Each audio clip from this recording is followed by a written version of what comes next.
is your girl Brittany, aka Barbie Sosa, and this is episode 4 of Being Yourself. Today we're going to talk about childhood trauma. Like always, I'm going to give you guys 3 perspectives that I felt helped me deal with my past childhood trauma. So let's dive in. And I actually have some exciting news that I will share at the end of the episode. So make sure you guys stay tuned and let's unpack it. So the first thing I'm gonna talk about, the whole childhood trauma that I'm gonna talk about is basically me being molested as an adolescent, and I'm just gonna unpack this right from when I was a kid to how it affects me or used to affect me as an adult. So we're talking about molestation. Yeah. So I think I was in elementary, and I was being molested by my aunt's boyfriend and also uncle, right? Of course I'm young. I don't understand what's going on. No one really had those conversations with me to make me aware that, hey, if somebody touches you in this area, or if somebody is doing certain things to you, you need to tell an adult, right? You need to get some help. So it was one of those things where it wasn't just me, it was some other people, but of course I'm not gonna disclose that information because this is just about me. But yeah, so I remember just being molested as a young child, not really understanding all the things that kind of came with it. And he actually worked at my elementary, so he ended up getting caught because he actually was trying to assault someone at the school, and that's kind of what opened up the whole bag, and everything just kind of came out. And I'm just so grateful and so thankful, looking back, that once our family knew what was going on, they did what they could to protect us. Meaning, my aunt stopped dating the guy, and he was no longer around. And with my uncle, nobody really found out about that until I think I was 31, when it just kind of all hit the fan. And I was kind of forced to unpack it because somebody asked me a question and I gave an honest answer, and the truth came out about a lot of things that I just kind of suppressed. And I think that was a big thing, is not understanding. So I would say my first point is educate your children, protect your children, never be too careless to leave your kids with people that you know, relatives, things like that, because those are the main people that are assaulting people's children. They're the people that are the closest to you. So please be careful who you allow to watch your child, who your child is around, and listen to them. Watch their behavior when they go around certain people. Look at the things they're mimicking. That's going to help you be aware of anything, if anything is happening. So I would definitely say, please protect your children. You could never be too cautious. Be very mindful. If they're going somewhere, please check on them and make sure they're okay. And please ask these questions and make sure they have a good understanding that no one should be touching them in those areas if they're not the doctor, period. So I didn't realize how that affected me in my adult life, because I ended up being 15 and pregnant,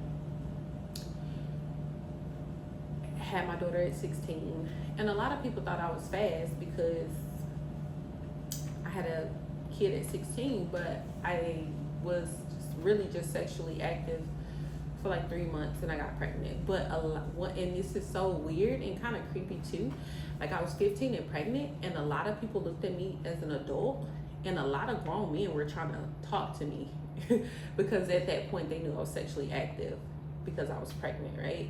And that was so concerning to me because I was still a kid, a kid having a kid. And these grown men were trying to be in a whole relationship with me, trying to talk to me, trying to, like, it was so mind blowing that these grown men were trying to throw themselves at me. And I was 15, 16 years old. And they thought because I had a baby that I was grown and I was, I guess, ready for that lifestyle, and I wasn't. And it was so weird and so uncomfortable a lot of the times for me. And it was just so crazy, like, looking back over everything. So my next point would be like understanding like the aftermath when you have a traumatic experience like that, or you go through something as a child. In my adult life, I'm not gonna say I was just getting around, but I was promiscuous, I was commitment shy, and I had no respect for men. I had no respect for men. Like, I felt some type of way about them. And I guess because a lot of my hurt came from men, right? My dad, my uncle, my aunt's boyfriend, my child's father. Like, so I had just kind of had this issue with men for a long time. Like, I had no respect. So I was bucking. I would book with any man. Like, I would definitely challenge them every chance, every opportunity I got. I would challenge them because I knew it would get on their nerves, but I didn't care. I didn't care. And so, like, in my relationship, just not having any respect, and I had no like real association, like my feelings in sex. And that was a really big issue because most women, if they're intimate with someone, they're gonna get feelings. Their feelings are gonna evolve. And in my case, I was kind of wired like a man. Like, it was just an act. It was just a physical thing. It didn't mean anything to me. And I think that was so different for a lot of people that dealt with me because they felt like, oh, I was intimate with you, this means something, and it didn't mean anything to me. And I later realized, like, I think I was like 30 when I went to counseling, got therapy, and I realized, like, all the stuff in my childhood really affected me as an adult because I was ruthless. I had no respect for men. I did whatever I want. I treated men how they treated women. And even though men can do it, everybody can't do everything. And it wasn't a good look on me. So I needed to change that because I knew I could do better.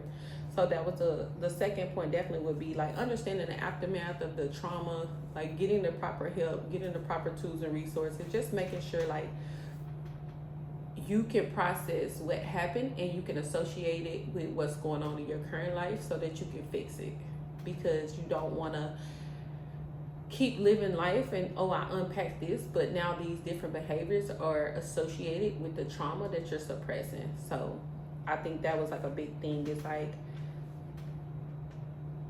really, really, really fixing those behaviors that was associated with that particular traumatic experience.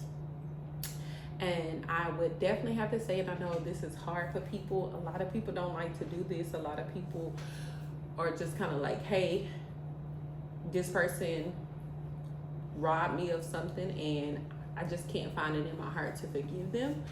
But my third point would be forgiveness. Not just forgiving them, but forgiving them for you. And it's so crazy. Like, this is how God be working, y'all. This is how God works. Every time I get to Marshall, for a majority of the time when I get to Marshall, when I stop at a particular store, for some reason, this man is always in there buying something. And it's just so random. And it just makes me so proud of myself that I can like look this man in his eyes, look at him and feel sorry for him, because life really whooped his behind, right? And I'm just like, that's crazy, like how God be working. And I don't have any hate in my heart towards him. I don't have any hate in my heart towards anybody that done something like that to me, because what I had to realize is hurt people, like I said before. And you would think that if somebody was molested, that they would want to do the opposite and make sure that they are protecting other people. But a lot of times they still have anger and they have rage, and they're like, okay, I'm fine, it happened to me, they'll be fine, and they will do the same thing to somebody else. And I'm realizing that listening to other people's story and hearing what they experienced, and I'm not making an excuse and I'm not saying that it was right, but what I'm saying is they were molested, and it's like you would think either you're gonna do the same thing or you're gonna go the opposite way. In this particular case, the person just afflicted the same pain on somebody else, like robbing them of their innocence. And you have to have compassion. So like when I see him, I don't have any anger or anything. I don't say anything to him because we don't have anything to say, but like my heart is clean and I totally forgive them, and I actually feel sorry for them because they have not had a prosperous life at all. But that's how God worked, and I never made it a big deal because I know who I serve, and I know that everybody got an answer to him.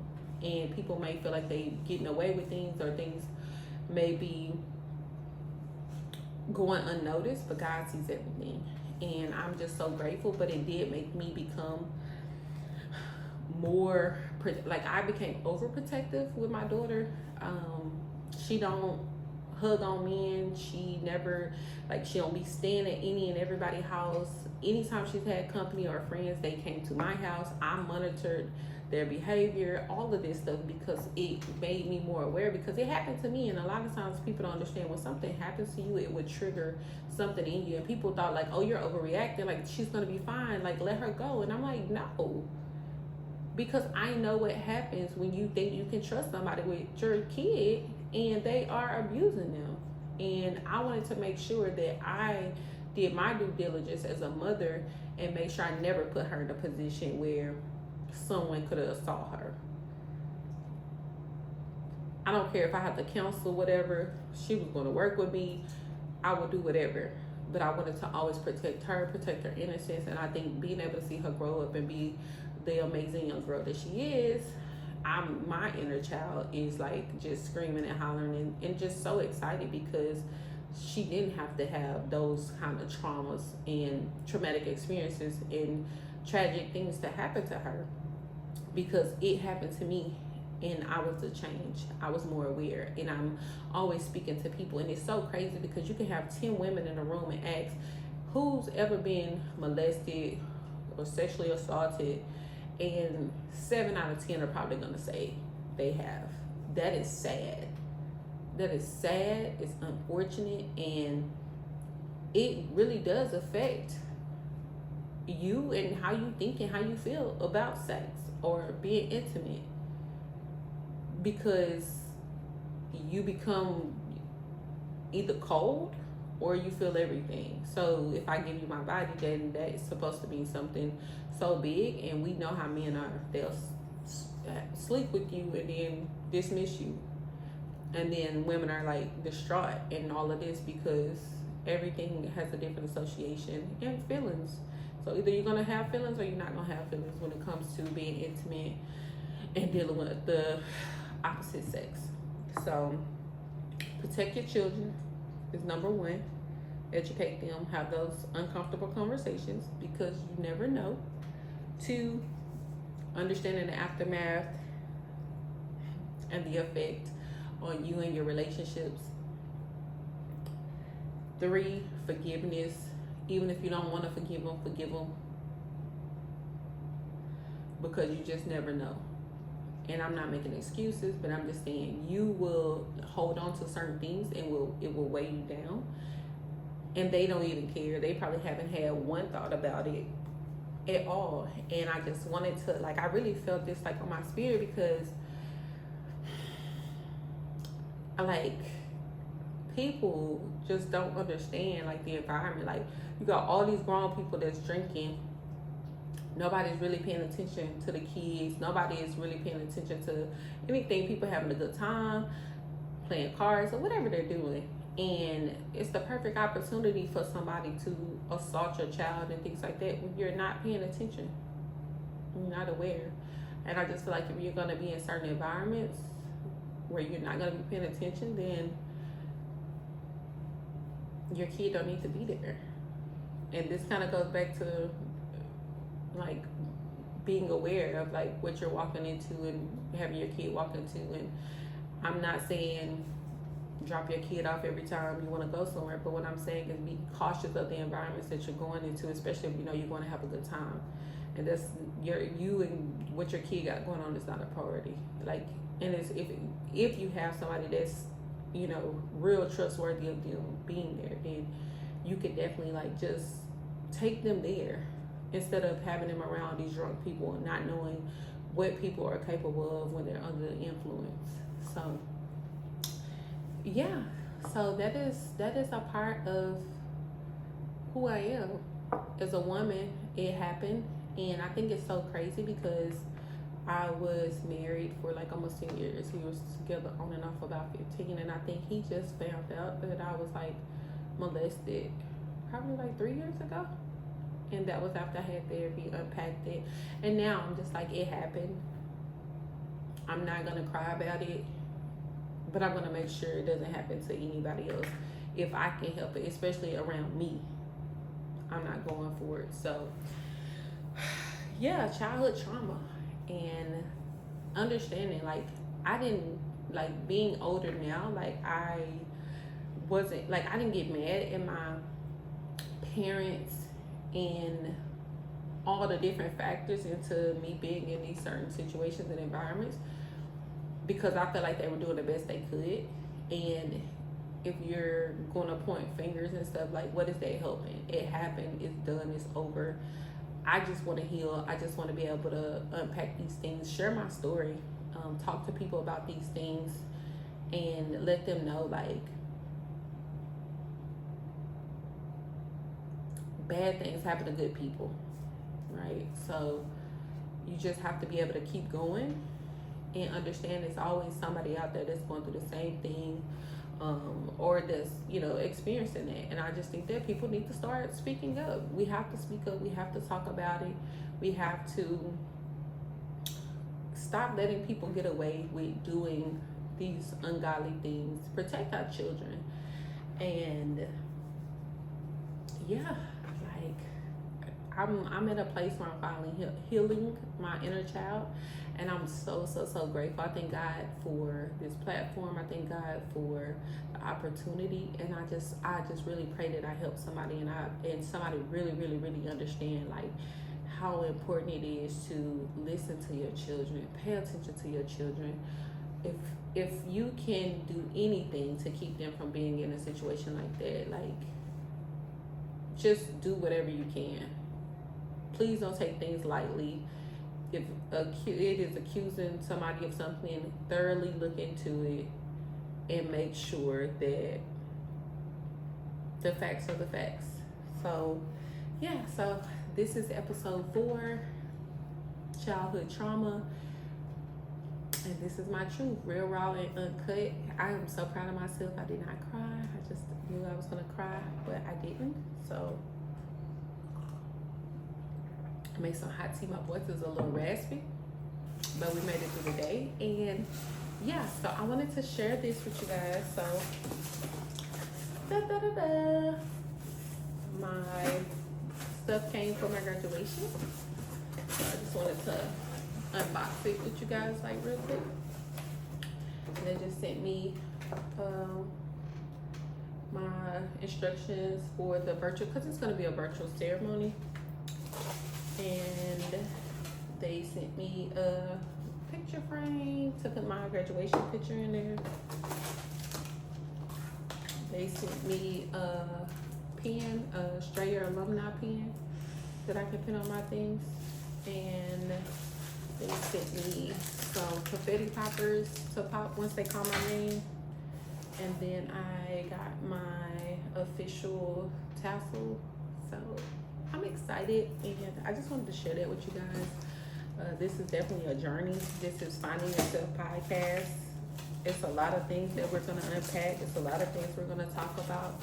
And at the end of the day, we're going to make sure like God gets the glory, because he just put it in my heart to be forgiving, be loving, and just treat people how I would want to be treated, even if they don't treat me good, and understanding that God is able and he is willing if you will give it to him. And I'm like, why am I walking around with all these burdens and all these trauma when I can give it to somebody and be done with it, because his yoke is light.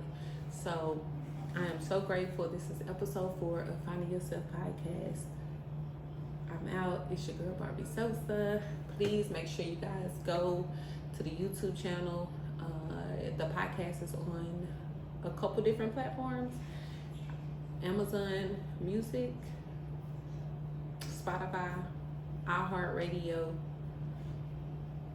and Apple Podcasts. If you type in Finding Yourself or Brittany Sade, you'll be able to find the podcast. Listen to it. Please like, share, comment, spread the word. We definitely want to make sure everybody is able to hear the messages that I have, and if it doesn't resonate with them, maybe they can send it to somebody that it does. But yeah, it's your girl Barbie Sosa, episode 4 in the bag.